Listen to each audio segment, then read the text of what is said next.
QR코드 문제를 유튜브에서 최초로 제기했던 것도 신의 한 수였는데 그 당시만 해도 다른 유튜버에서는 그 QR코드 문제 신경 안 썼거든요. 근데 어느 시점에 되니까 QR코드가 중요하다라고 가더라고요. 그러다가 그 표가리 문제라든지 뭐 투표함 문제, 그 당시에 다른 유튜브라든지 뭐 민경우 의원 본인도 자유당 시절에나 있을 법한 일이고 지금은 보는 눈이 많아서 안 된다라고 했는데요. 지금 어제 오늘 해가지고요. 결국에는 박스가리 문제까지도 지금 그 부분이 자유당 시절에나 있을 법한 일이다라고 하는 데까지도 이제 받아들인 단계가 왔습니다. 신의 한 수는 흔들리지 않고 한 길만 가고 있습니다. 네. 그럼 저가 아까 일일뉴스 때 말씀드렸던 이 실제 투표 인원과 실제 투표 인원과 그 집계된 표수가 또 다른 부분이 또 혹시나 또 나올 수도 있지 않을까 이런 생각도 드는데. 자, 네. 그러니까. 자, 그래서 한번 그 민경우 의원 오전에 발언 보면서 우리가 어떤 특종이 나올지, 어떤 증거가 나올지 한번 살펴보도록 하겠습니다. 예, 오전 얘기부터 그럼 먼저 해드릴게요. 네. 민경우 의원이 오늘 오전에 페이스북을 올렸는데요. 조작 선거에 대한 빼박 증거라는 제목으로 4가지 증거를 공개를 했습니다. 첫 번째 증거는 선출직 공무원들의 시청률과 호응도가 제일 높은 게 바로 출구조사 방송입니다. 그리고 대승의 결과가 예측되면 대개 아래 첫 번째 사진처럼 웃고 박수를 치며 난리가 납니다. 그런데 두 번째 사진을 보면 최대 170석까지 대승을 예측한 출구조사가 발표되는 순간 그들 가운데 아무도 단 한 사람도 웃지 않고 박수도 건성으로 치고 있습니다. 심지어 이낙연 선대위 위원장은 사람들을 진정시킵니다. 그래서 묻습니다. 당신들은 이때 선거 결과에 대해 우리가 모르는 뭘 미리 알고 있었던 겁니까? 이낙연 당선자가 답하기 바랍니다. 라고 했는데요. 그 당시 사진을 보여드리겠습니다. 2018년 6월 13일 지방선거 출구조사에 민주당 반응을 보면요. 엄청나게 환호하고 있습니다. 거의 축제가 벌어졌고요. 뭔가 서프라이즈 파티가 일어난 듯하고 지금 의원들 보면은 막 손을 박범계라든지 윤호중 보면 막 손을 들고 박수치고 있고 진짜 무슨 월드컵에서 골 넣은 것처럼 하고 있어요. 근데 이거 가만히 생각해보면 이것도 사실은 재밌는 게 지방선거는요. 여기 나와 있는 사람들이 출마한 게 아닙니다. 이 사람들이 이미 국회의원 하고 있던 사람들 아니겠습니까? 근데 국회의원들도 아닌 다른 사람들이 출마해서 된 상황에서도 이렇게 축제였는데요. 막상 이번에 4.15 총선의 출구조사 상황 170석 이긴다라고 나왔을 때 상황을 보면요. 마치 장례식장에 온 것 같아요. 침울해요. 사람들이 일부가 박수 치려고 하고 있고 일부는 아예 손도 안 올렸는데 이낙연은 그 자리에서 양손을 들면서 어이 조용 이렇게 하고 있는 상황이에요.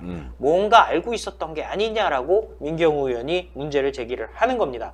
그 다음 증거 두 번째, 조작선거 빼박 증거 2. 대개 대승을 거둔 선거의 1등 공신은 선거 뒤에 큰 상을 받습니다. 그래서 서로 자신의 공이라고 내세우기 마련입니다. 이번 총선에서 민주당이 압승을 거두는데 가장 큰 공을 세운 사람은 볼리비아와 중국을 바쁘게 다니며 전자개표를 공부한 양정철이라는 걸 심지어 저도 알고 있습니다. 그런 그가 선거 결과가 나오자마자 무섭고 두렵다며 정치를 떠나겠다고 했습니다. 양정철에게 묻습니다. 뭐가 무섭고 두려웠습니까? 근데 뭐 굳이 양정철이 볼리비아 다니고 뭐 하면서 전자개표기를 이렇게 공부할 이유가 뭘까요? 글쎄 그건 알 수가 없죠. 민경우 의원 주장이니까. 그러니까요. 예. 이건 뭐 알 수가 없어요. 근데 볼리비아를 갔던 거, 중국을 갔던 거는 이제 민경우 의원이 정보가 있으니까 그 부분에 대해서 문제를 제기한 것 같은데요. 중요한 것은 선거가 끝나니까 대승을 했으면 즐거워야 되잖아요. 기뻐야 되잖아요. 근데 무섭고 두려웠다는 거예요. 그동안 양정철, 그야말로 삼철의 핵심 중에 핵심이고 민주정책연구원의 원장으로 있으면서 선거를 진두지휘했었는데 그렇다면 선거 승리가 되면 오히려 스스로를 보호할 수 있는 것들이 많아진 거 아니겠습니까? 본인에게 문제가 있더라도 이제는 더 이상 무서워할 필요도 없고 두려워할 필요도 없는데 무섭고 두렵답니다. 그러니까 민경우 의원은 물어보는 거죠. 누가 협박이라도 한 겁니까? 그리고 의미심장하네. 당신 지금 어디 있어? 그러니까. 근데 그냥 없는 소리를 한 게 아니라요. 중앙일보에 기사가 이렇게 나옵니다. 민주당 압승 뒤에 떠나는 양정철, 총선 결과 무섭고 두렵다라고 얘기를 하는 거죠. 그리고 세 번째 증거, 선거에 지면 억울한 게 인지상정이다. 전국 최소인 171표 차이 낙선이라면 더욱 그렇겠죠. 인천 미추홀 을구의 남영희 후보가 그 주인공, 기세 좋게 재검표를 하자고 했습니다. 재검표가 필요했던 저는 속으로 쾌재를 불렀습니다. 총선 불복 프레임에 갇히지 않고 남 후보에 묻어가면 되겠구나. 그런데 완마. 바로 철회해버렸네. 그래서 남 후보에게 묻습니다. 그날 재검표를 막는 사람의 연락을 받았습니까? 그게 누구였습니까? 171표 차의 낙선. 남영희가 얘기한 것은 생각이 짧았다라는 얘기입니다. 참 여기서 우리가 한번 짚어봐야 될 게 171표란 말이에요. 당연히 해봐야 되는데 왜 접었을까? 혹시 재검표를 하면 뭔가 드러나는 건가? 이런 의혹을 가질 수뿐이 없는 상황 아닙니까? 왜냐하면 미추홀 같은 경우는 예. 대부분의 이번 선거를 보면요. 사실은 이제 민경욱 의원 같은 경우, 연수을 같은 경우는 3자 대결을 했을 때 좌파가 둘이었고 민경욱 의원이 하나였어요. 근데 반대로 남영희 같은 경우는 우파가 둘이었고 남영희가 하나였거든요. 그러니까 누가 봐도 그 상황에서 진다는 것은 되게 억울할 거예요. 우파표가 둘로 갈렸는데 내가 어떻게 저라고 생각하겠죠. 특히 이번 선거판을 보면은 양자 대결해도 좌파가 다 이기는 상황이었는데, 민주당이 다 이기는 상황이었는데 혼자 이렇게 졌단 말이에요. 그럼 당연히 열받을 수밖에 없고 뭔가 이상하다고 생각할 수밖에 없죠. 그 남영희 입장에서는. 그러니까 당연히 남영희는 재검표 추진하겠다 했고 기사에서 대서특필됐었잖아요. 그렇죠. 싹 했습니다. 그런데 갑자기 남영희가 재검표를 포기하면서 또 이런 말도 했어요. 자기는 이 선거 결과 받아들이지 못한다라는 얘기까지 했습니다. 그런데 생각이 짧았다 하면서 재검표를 포기를 해요. 정말 이상한 거죠. 그러니까 참 이거 참 뭔가 있는 것 같은데. 자, 그 이후에 또 민경욱 의원이 아주 충격적인 얘기를 했어요. 예, 증거, 네 번째 증거에 대해서. 조작 선거, 빼박 증거 4. 저를 아끼는 분들께서 물으셨습니다. 이런 것들 말고 진짜 빼박의 물증은 없느냐고. 왜 없겠습니까? 월요일 2시 국회 토론회장에서 세상이 뒤집어질 증거를 폭로하겠습니다.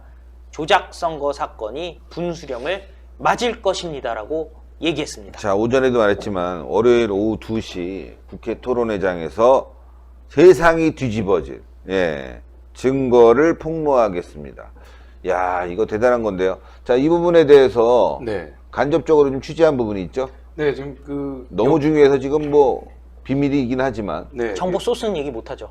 네, 일단은 뭐 엠바고가 걸려 있고 예. 그 토론회장에서 직접 밝히겠다고 해서 저희 말씀을 못 드리는 부분이 있는데, 제가 생각할 때는 이 월요일 날 2시 국회 토론회장에서 펼쳐지는 이 토론회, 제가 봤을 때는 정말 엄청난 게 나올 것 같고 신의 한 수에서도 직접 중계를 합니다. 여러분들께서 월요일 날 꼭 그 방송을 보셔야 될 것 같습니다. 정말 저도 지금 놀라워서 아까 제가 통화를 하고 나서 대표님 말씀드렸는데 네. 대표님께서 되게 고민하시잖아요. 여기서 먼저 얘기를 해야 되냐 이런 얘기를 할 정도로 되게 놀라운 얘기들이 있어서 제가 생각할 때는 월요일 날 아니 저희도 잘 몰라요. 모르지만 네. 간접적으로 들은 네, 건 굉장히 네. 충격적이었어요. 예. 뭐 정확한 내용을 다 받은 건 아니라서 뭐 저희가 말씀드리기 좀 애매한 부분도 있는데, 그런데 어쨌든 토론회장에서 충격적인 사실이 나올 예정이라서요. 여러분들께서 꼭 월요일날 오후 2시에 신의 한 수의 생중계 꼭 보셔야 된다. 저희가 그날 그 이야기가 끝나고 다반 뉴스에서 이제 뭐 자세하게 보도를 다시 하겠지만 월요일 날이 아주 중요한 날이 되었다. 이렇게 좀 말씀드리고 싶습니다. 예, 네. 그래서 저희가 1시 반 뉴스가 있는데 1시 반 뉴스를 그거랑 연동해서 하려고 예. 해요. 아예. 예. 근데 이건 좀 중요한 것 같아요. 이 내용을 저희가 취재해 본 결과 알고 있는 사람이 거의 없습니다. 그러니까 민경욱 의원 본인을 제외하고는 측근에 있는 보좌진들마저도 알지 못하는 부분들이 지금 많기 때문에 혹시 민경욱 의원의 신변에 이상이 생겼을 경우에 이 증거가 그냥 아하. 묻혀버릴 수가 있거든요. 그렇죠. 그러니까 저희 시청자 여러분들께서 민경욱 의원을 지켜주셔야 되겠다라는 말씀을 좀 예. 드리겠습니다. 자, 그래서 우리가 한번 예상을 해보죠. 박한석 부장부터. 개인적으로 저는 내부자의 양심 선언이 나오지 않을까 기대를 하고 있습니다. 만약 선거 부정 의혹과 관련되어서 내부 관련자의 양심 선언이 나오게 된다면 이 판을 말 그대로 뒤집을 수 있는 것 아니겠습니까? 그렇죠. 그렇기 때문에 민경욱 의원이 내부자의 양심 선언 관련된 자료를 확보한 것은 아닌가 기대를 하고 있습니다. 예. 뭐 우동윤 기자는. 제가 먼저 말씀드릴까요? 저도 지금 우리 박한석 부장님의 생각에 좀 많이 동감이 되는 게요.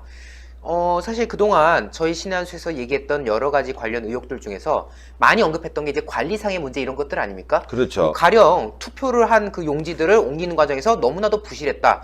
뭐 그리고 다른 데 보도 보니까 무슨 이상한 박스에 뭐 담겨졌다더라. 뭐 이런 말들도 지금 나오고 있는 상황이거든요. 그러면은 그러한 관리 부실의 상황이 왜 발생했는가? 어떠한 절차가 있었고 어떠한 내부적인 문제가 있었기 때문에 그런 것들이 벌어졌는지 여기에 대해서 또 우리 시민 여러분이 또 궁금증을 가질 수 있는데 만약 거기에 대해서 어떤 사람이 딱 나타나가지고 내가 그쪽 일을 잘 아는데 내가 그쪽 해봐서 아는데 이런 식으로 관리를 한다. 그래가지고 사전투표 이런 것들 부실하다. 이런 식의 말을 한다면은 당연히 선거 관리에 대해서 총체적인 난국, 문제점으로 지적이 될 수 있는 거 아닙니까? 저도 약간 박아섭 부장님의 생각에 좀 동감이 많이 되고 있습니다. 예, 우리 전 여기 이제 채팅에 나온 반응으로 말씀드리면 네. 양정철과 짱 하고 나타나서 양정철이 이렇게 문제가 있었습니다라고 이야기하지 않을까. 뭐 요렇게로. 채팅 반응이니까. 네. 뭐 사실 어떤 얘기인지 아주 디테일하게는 제가 모르지만 어쨌든 민경욱 의원이 그렇게 허튼 소리를 하는 사람은 아니기 때문에 이런 부분에 대해서 뭐 지금 방금도 얘기했지만 이 신변에 위협이 생길 걱정도 할 정도로 지금 저희가 사실 뭐 여기 채팅창에도 왜 월요일 날이냐 오늘 하지 아니면 내일이라도 당장 하지 이런 얘기가 나올 정도로 지금 좀 약간은 좀 아주 좀 이 판세가 확 뒤집힐 만한 이야기이기 때문에 그렇기 때문에 저는 월요일 날이 좀 기대가 되고 월요일 날 오후 2시에 제가 현장에서 직접 들으면 되게 역사의 또 현장에 있는 건 아닌가 이렇게 또 생각도 됩니다. 자, 왜 월요일인가 좀 채팅창에 올라오는데 그럴 수뿐이 없는 이유가 있겠죠. 왜냐면은 증언자가 나 월요일 날 하겠다 이럴 수도 있고 자료를 주는 사람이 나 심각하게 고민하고 월요일 날 꼭 주겠다 이렇게 얘기할 수도 있고 저는 개인적으로 말이죠 어떤 자료가 나올 것 같아요. 뭐 CCTV 자료라든가 아니면 파기됐던 용지들이 어디선가 나온다든가 뭐 이런 일정 부분의 얘기가 아니겠느냐라고 추측을 해볼 텐데 여러분도 아주 날카롭습니다. 왜 월요일이냐, 즉 제보를 하는 사람이 월요일까지의 말미를 둔 게 아닌가 뭐 이런 생각이 듭니다. 근데 오후 2시는 굉장히 중요해요. 기자들이 다 모이죠. 그러니까요. 오후 2시가 이제 소위 말하는 마감이 3시부터 4시 정도가 마감입니다. 그러니까 월요일 오후 2시라는 건 뭐냐면요. 화요일 조간신문에 싹 깔릴 만한 내용이라는 자신감이 있는 거예요. 거기다가 이제 그날 저녁에 메인 뉴스에 도배가 되겠죠. 2시. 민경욱으로 예. 양일간에 걸쳐서. 그렇죠. 그러면 저녁에 뉴스에 나오고 그걸 못 보신 분들이 다음날 아침에 눈 떴더니 엄청난 얘기가 나와 있는 그런 상황. 네. 다만 신의 한 수의 구독, 좋아요, 알림 방법입니다. 먼저 핸드폰 화면에서 유튜브 어플에 들어가 주세요. 돋보기 마크를 누르시고 신의 한 수를 치고 들어가 주세요.